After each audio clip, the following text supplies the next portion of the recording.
В среднем лед на Байкале начинает таять в начале апреля.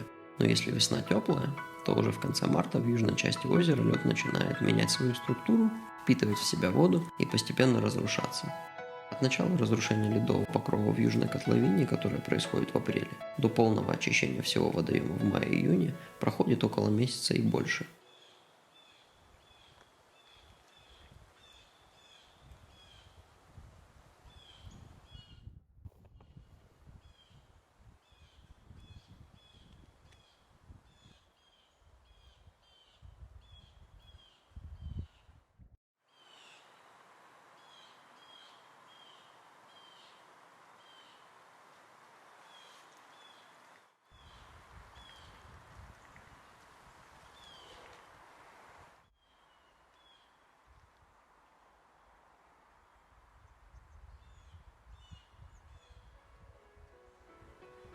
Северная часть Байкала замерзает на месяц раньше и настолько же позднее вскрывается.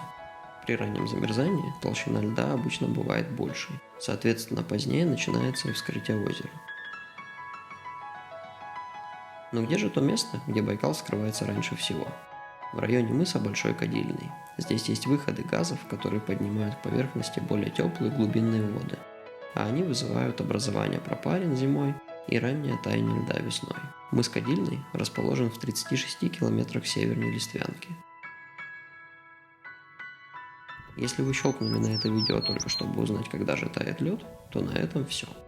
Дальше будут только пейзажи, природа, походная кухня и небольшой бонус в виде варианта таежного проживания на Большой Байкальской тропе.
Что касается бонуса о проживании, то в паде Черное, над которой мы сейчас летим, есть несколько домиков и баня, которыми может воспользоваться уставший путник, а именно так себя ощущает среднестатистический турист после 20 километров, пройденных по Большой Байкальской тропе.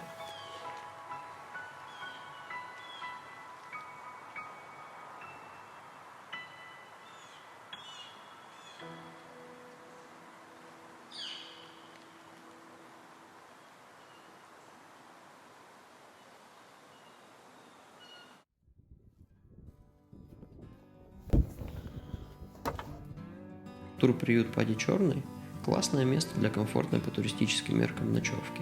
Информацию о условиях проживания и как туда попасть можете узнать в описании к этому видео, а поблагодарить подпиской на канал и в комментарии.